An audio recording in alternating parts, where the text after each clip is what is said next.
Come back here. Come back here. Where'd you go?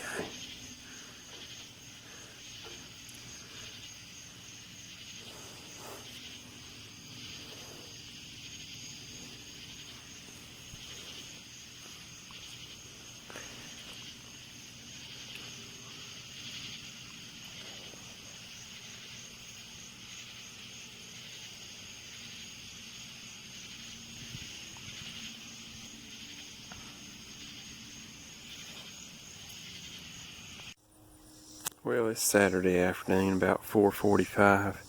I just finished mowing the entire yard.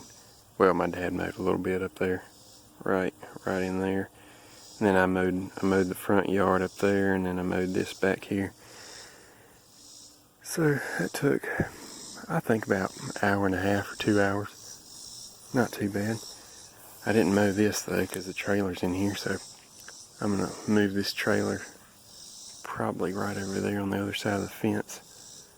That way next week I can mow in here. Don't have to get off the mower to move the trailer. Of course, I gotta move that rock if I'm gonna mow in here. Oh well, I might leave it. I haven't decided.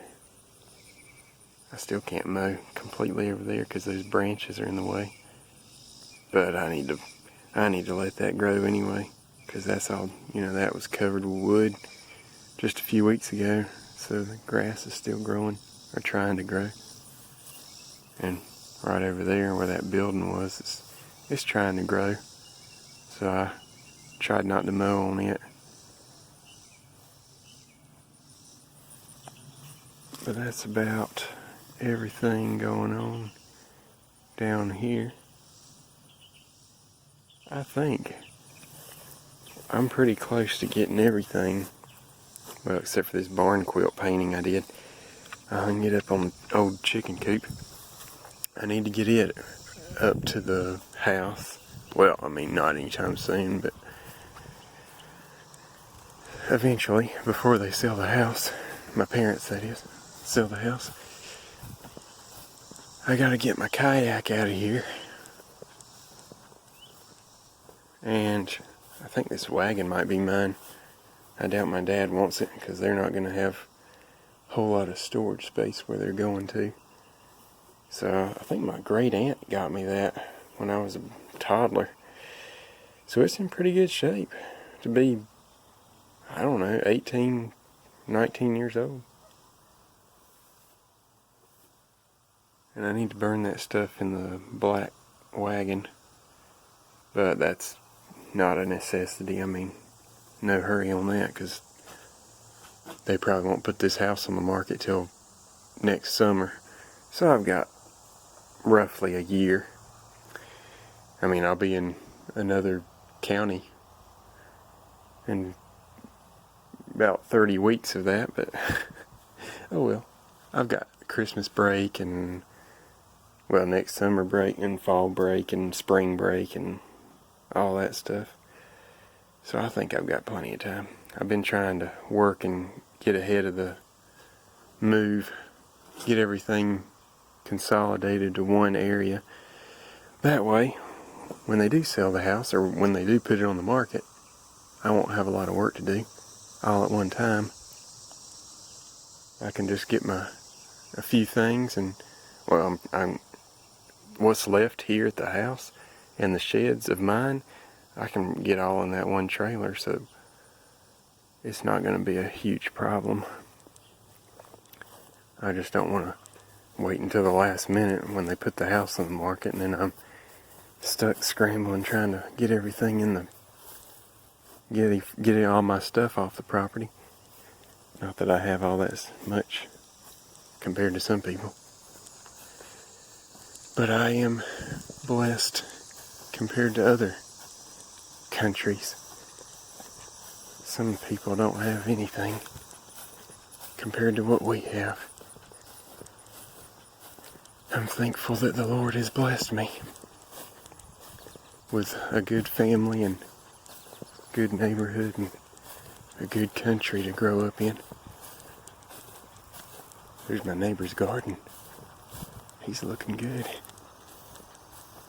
He's got all kinds of stuff out there.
Well, as you saw in the picture, I bought a sword at the flea market the other day. Well,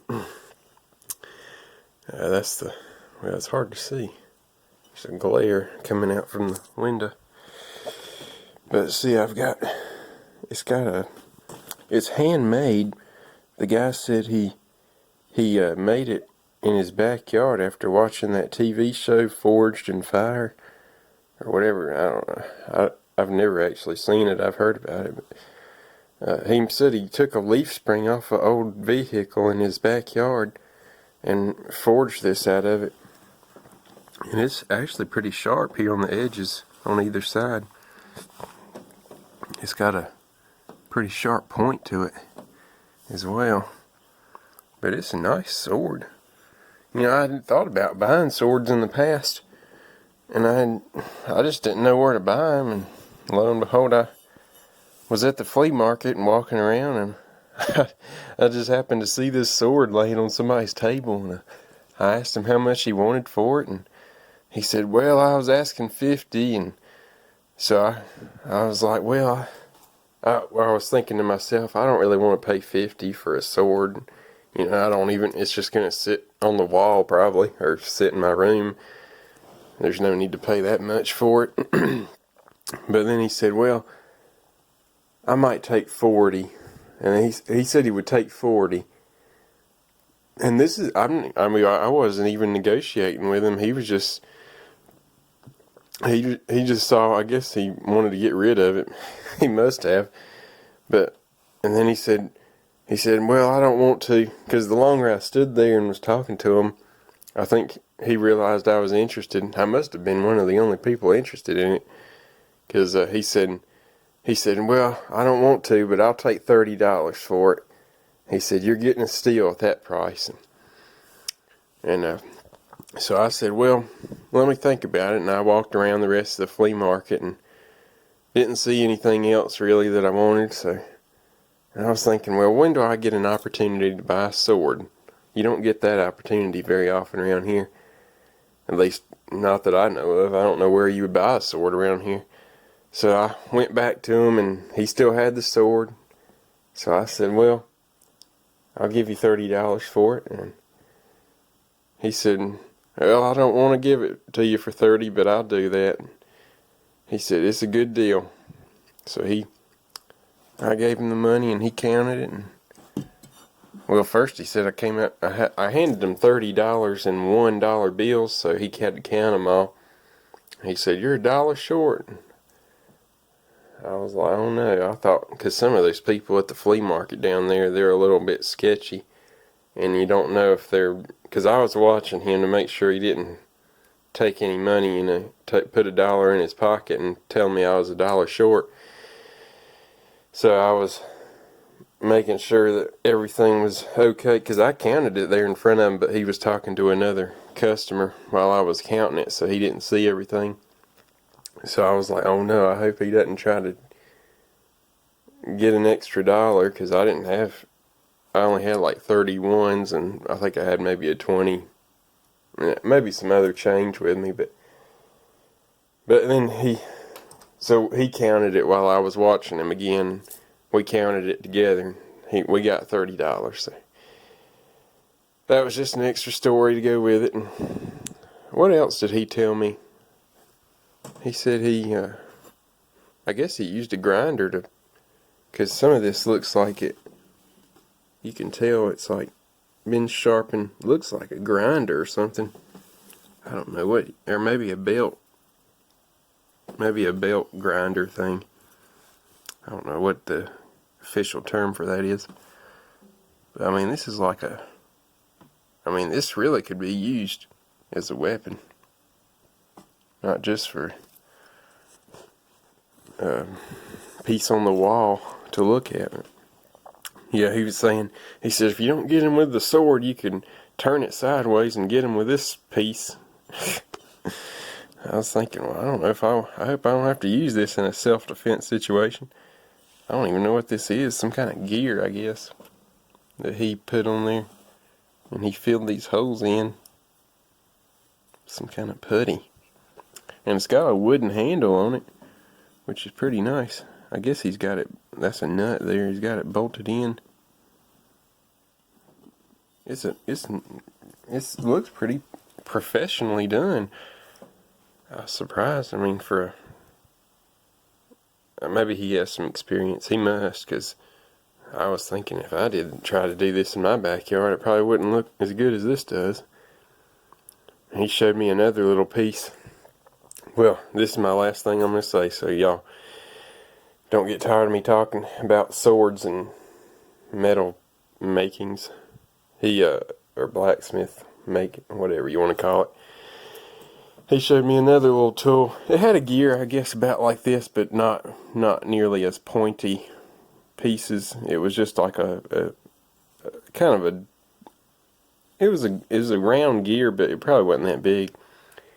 And he had made it like a hatchet. I guess it was a wooden handle, about maybe that wide, and he could hold it in his hand, and it had a little gear on the top. It was more like a hatchet, but it didn't have a sharp axe handle, oh man, this is hard to explain. But anyway, it was pretty much just a piece of wood with a small gear on it, and he said, yeah, you can use this as a weapon as well. He said he made that as well.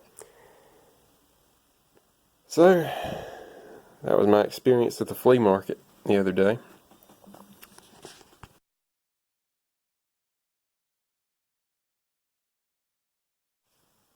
Hello again. I guess y'all just saw that Trump 2020 make liberals cry again. I thought that was funny. I saw that at the local restaurant here in about 10 or 15 minutes away from here. I thought that was funny, so I just wanted to put that in there. I don't mean to offend anybody of their political beliefs, but I just wanted to put that in there.